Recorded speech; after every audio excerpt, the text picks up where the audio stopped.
សំខាន់មាន3ចំណុចដែលជាអត្ថប្រយោជន៍នៅក្នុងការដែលប្រើជី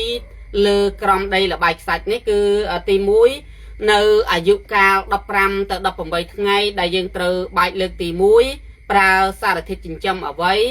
ដែលជាសេចក្តីត្រូវការសម្រាប់ដីប្រភេទហ្នឹងទី2គឺតកតងនឹងអាយុការបែកគុំជាអតិបរមា25ទៅ30ថ្ងៃគឺជាដំណាក់កាលនៃការបែកគុំសារធាតុចិញ្ចឹមអ្វីដែលយើងត្រូវដាក់ដែលសមស្របជាមួយនឹងប្រភេទដីលបាយខ្សាច់នេះហើយនឹងចំណុចទី3នោះគឺតកតងនឹងអាយុ40ទៅ45ថ្ងៃដែលយើងត្រូវផ្ដាច់ជីសារធាតុចិញ្ចឹមចាំបាច់ណាខ្លះដែលយើងត្រូវដាក់ដើម្បីធានាថានឹងបាននៅទិន្នផលខ្ពស់បាទគ្រប់នឹងជម្រាបសួរដល់ពុកម៉ែបងប្អូនប្រជាកសិករទាំងអស់គ្នានៅប្រធានបទនៅថ្ងៃនេះគឺតកតងនឹងការប្រើជីដូចម្ដេចទៅលើដីលបាយខ្សាច់បាទពុកម៉ែបងប្អូនដែលដាំស្រូវនៅប្រភេទដីលបាយខ្សាច់គឺជាប្រភេទដីមួយដែលមិនសូវសម្បូរជីជាតិនោះទេអញ្ចឹងការដែលយើងប្រើប្រាស់ជីតើយើងប្រើដូចម្ដេចទើបនឹងបាននៅទិន្នផលការលូតលាស់ល្អនោះថាពេលវេលាយូរខ្ញុំនឹងប្រាប់នៅចំណុចសំខាន់មាន3ចំណុចដែលជាអត្ថប្រយោជន៍នៅក្នុងការដែលប្រើជីលើក្រំដីលបាយខ្សាច់នេះគឺទី1នៅអាយុកាល15ទៅ18ថ្ងៃដែលយើងត្រូវបាច់លើកទី1ប្រើសារធាតុចិញ្ចឹមអ្វីដែលជាសេចក្តីត្រូវការសម្រាប់ដីប្រភេទហ្នឹងទី2គឺតកតងនឹងអាយុការបែកគុំជាអតិបរមា25ទៅ30ថ្ងៃគឺជាដំណាក់កាលនៃការបែកគុំសារធាតុចិញ្ចឹមអ្វីដែលយើងត្រូវដាក់ដែលសមស្របជាមួយនឹងប្រភេទដីលបាយខ្សាច់នេះហើយនឹងចំណុចទី3នោះគឺតកតងនឹងអាយុ40ទៅ45ថ្ងៃដែលយើងត្រូវផ្ដាច់ជី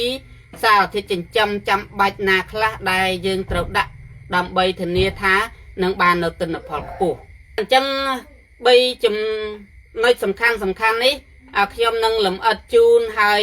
ទោះបីថាมันអាចបាន 100% ទៅដល់ពុកម៉ែបងប្អូនទាំងស្រុងប៉ុន្តែយ៉ាងណាក៏ត្រូវតែ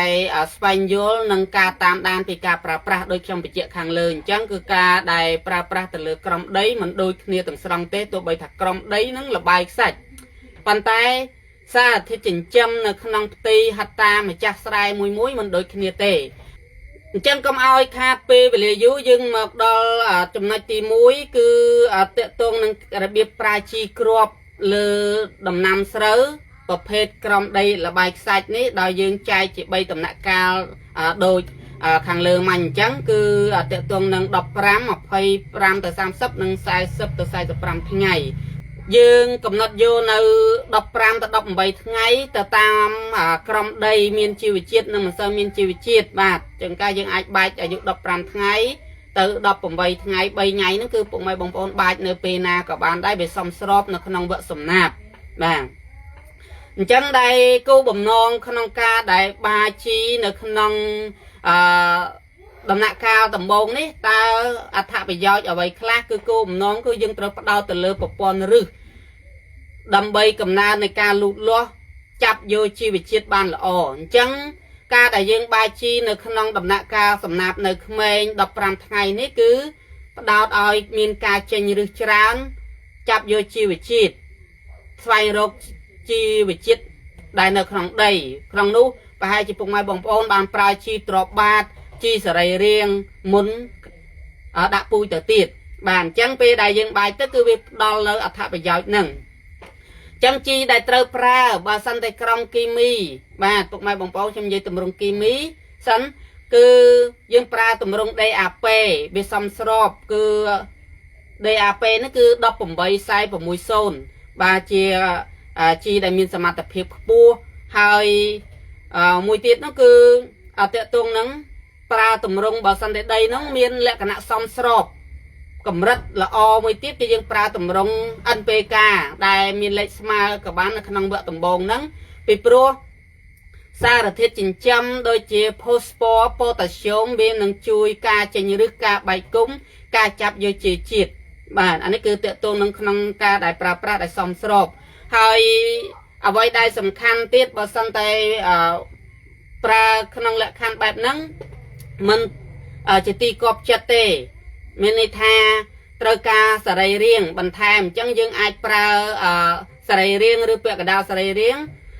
បន្ថែមជាមួយដោយប្រើរូបមន្តផ្សំមួយបែបទៀតគឺអ៊ុយរ៉េបន្តិច DAP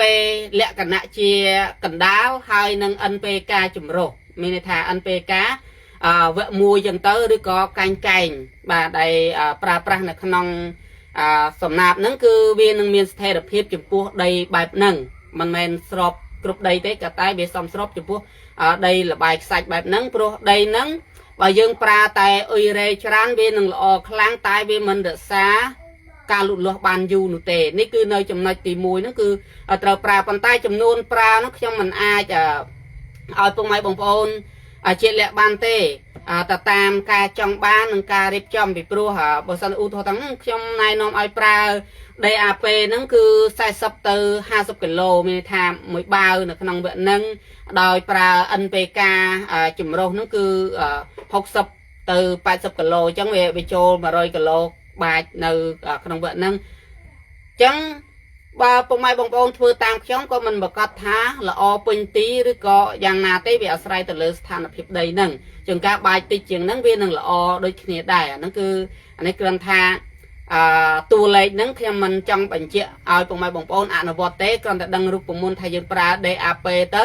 ព្រោះ DAP វាមានអាសូតបូកផូស្វាតដែលវាជួយការចេញឬនិងការលូតលាស់ខៀវហើយប្រើ NPK ដោយសារតែ NPK មានប៉ូតាស្យូមដែលជួយនឹងធន់ទ្រាំចំពោះសំណាបមានក្តៅត្រជាក់ស្ងួតលិចលង់អីជាដើមវាធន់បាទតែបើសិនជាយើងប្រើតែឧទាហរណ៍ប្រជាកសិករខ្លះបាច់តែអ៊ីរ៉េ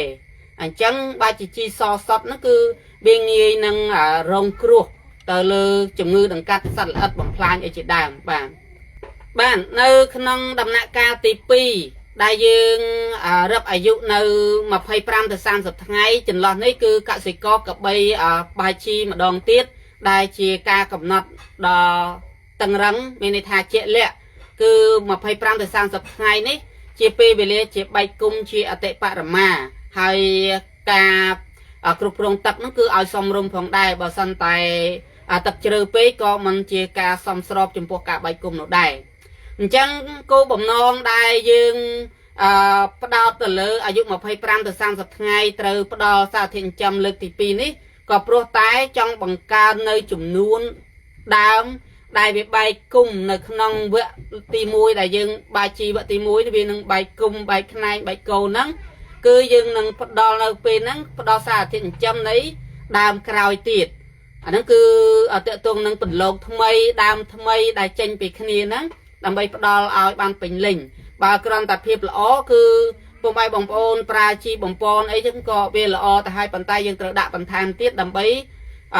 អាចនឹងគ្រប់គ្រាន់ព្រោះសារធាតុចិញ្ចឹមនៅក្នុងដីមិនគ្រប់គ្រាន់ក្នុងការទាញយកទៅប្រើប្រាស់របស់ដំណាំស្រូវទេហើយមួយទៀតនោះការដែលយើងដាក់បែបហ្នឹងនៅក្នុងដំណាក់កាលហ្នឹងគឺជួយឲ្យដំណាំហ្នឹងល្អជាក់លាក់និងរឹងមាំតែម្ដងចឹងជីដែលយើងត្រូវប្រើគឺមិនខុសគ្នាទេគឺយើងត្រូវប្រើ NPK ដូចគ្នាដែរហើយយើងអាចបន្ថែមនៅប៉ូតាសដែលជាចំណុចមួយដើម្បីឲ្យស្លឹកដើមដងនឹងរឹងមាំនិងពណ៌គេហៅថាពណ៌បៃតងបាទមិនមែនពណ៌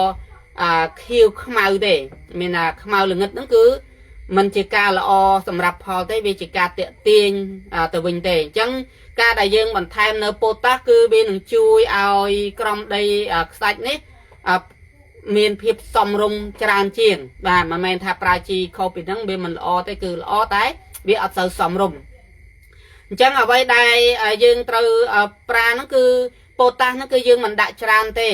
ប៉ូតាស្យូមហ្នឹងគឺយើងដាក់តិចល្មម NPK ហើយនឹងសារធាតុអាស៊ូតនៅពេលហ្នឹងក៏ត្រូវការច្រើនផងដែរប៉ុន្តែចំណុចនេះខ្ញុំមិនចង់លើកទឹកចិត្តឲ្យការប្រើអាស៊ូតហ្នឹងច្រើនដំណាក់កាលទី1ទី2ក្តីហ្នឹងគឺត្រូវតែមានការមើលជាក់ច្បាស់ថាពិតជាត្រូវការអាស៊ូតហ្នឹងមែនឬក៏អត់បាទបើសិនតែដំណាំហ្នឹងទាមទារអាស៊ូតមែនគឺសូមដាក់ចុះបាទតែបើមិនទាមទារទេមិនទាមទារនៅកន្លែងណាគឺនៅត្រង់ថា ពេលដែលពុកម៉ែបងប្អូនផ្សំជីលើកទី1ត្រូវវានឹងល្អបានយូរឲ្យចឹងល្អបានយូរដីដែលពុកម៉ែបងប្អូនមានសារធាតុសរីរាង្គនៅដីច្រើនគឺសារធាតុចិញ្ចឹមនឹងផ្ដល់ឲ្យនៅអាស៊ូតពេញលេញហើយវានឹងល្អថេអញ្ចឹងកាលណាយើងបន្ថែមអាស៊ូតច្រើននៅវគ្គទី2ទៀតវាអាចទៅជាលើសហើយលើសគឺផ្ដល់ការរំខានក្នុងការបង្កើតផលដល់ពុកម៉ែបងប្អូនទៅវិញទេមានន័យថាស្រូវល្អមិនកើតផលជាទីគាប់ចិត្តអានេះគឺតកតងនឹងចំណុចនៅក្នុងការប្រើប្រាស់ជីចឹងដូច្នេះនៅក្នុងវីដេអូនេះគឺទោះបីតែខ្ញុំព្យាយាមលម្អិតនៅចំណុច3សំខាន់យ៉ាងណាក៏ដោយតែក៏មិនអាចលម្អិតរហូតដល់ប្រើប្រាស់បាន 100% ទាំងស្រុងទេបើគ្មានការពិគ្រោះយោបល់ណែនាំនៅក្នុងការប្រើប្រាស់ទៅវិញទៅមករវាងកសិករនិងអ្នកលក់ជីថ្នាំកសិកម្មឬក៏មន្ត្រីកសិកម្មជាដើមអញ្ចឹងនៅដំណាក់កាលទី3ហ្នឹងគឺស្រូវនៅអាយុ40ទៅ45ថ្ងៃដែលយើងតែងតែផ្ដល់នៅពេលវេលាពេលហ្នឹងគឺគេហៅថាកំណត់គួរអញ្ចឹងការផ្ដាច់ជីនៅដំណាក់កាលហ្នឹងការផ្ដល់ជីសារធាតុចិញ្ចឹមនៅដំណាក់កាលហ្នឹងគឺមានសារៈសំខាន់ណាស់ដើម្បីកំណត់នៅទិន្នផលច្បាស់លាស់ហើយគោលបំណងសម្រាប់ប្រើប្រាស់ហ្នឹងគឺគុណភាពនៃគ្រាប់និងការកើនទិន្នផលជាចាំបាច់មានន័យថាដំណាក់កាលនីមួយៗវាសំខាន់ដូចគ្នាប៉ុន្តែនៅដំណាក់កាលចុងក្រោយគឺសំខាន់ណាស់នៅសារធាតុចិញ្ចឹមដែលត្រូវប្រើប្រយ័ត្នបំផុតបើប្រើខុស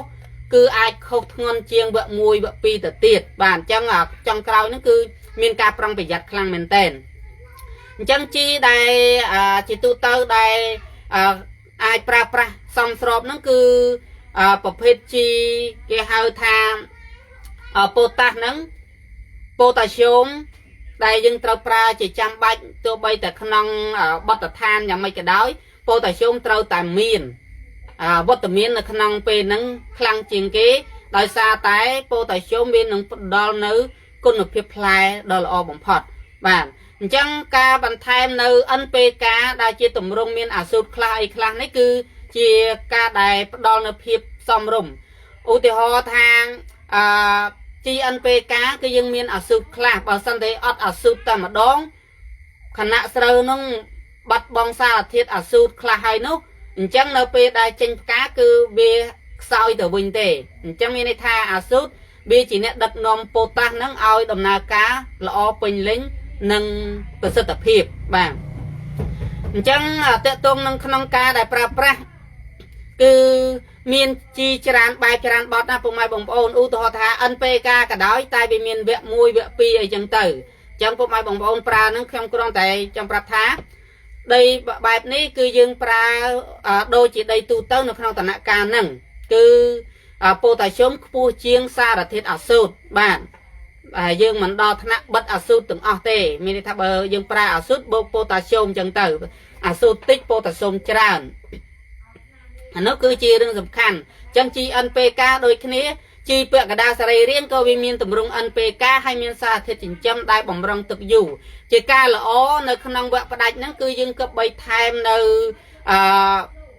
ជីពាក់កណ្ដាលសរីរាង្គដែលវាមានកម្លាំងស្មើនឹងគីមីប៉ុន្តែវាមានសារធាតុចិញ្ចឹមជាប់បានយូរជាងគីមីអញ្ចឹងយើងប្រើផ្សំចូលគ្នាគឺវាជារឿងដែលត្រឹមត្រូវឧទាហរណ៍ថាយើងប្រើពាក់កណ្ដាលសរីរាង្គ50គីឡូក្រាមទៅប្រើប៉ូតាស្យូម25ទៅ30គីឡូទៅហើយអាស៊ូតយើងប្រើ10គីឡូឬក៏5គីឡូឬក៏ប៉ុណ្ណាដែលស្ថានភាពស្រូវនោះនឹងត្រូវការបាទសរុបមកសារធាតុចិញ្ចឹមអ៊ុយរ៉េគឺมันអាចកំណត់ជាក់លាក់បានទេពីព្រោះកាលណាខ្វះក៏ពិបាកលើក៏ពិបាកដែរហើយ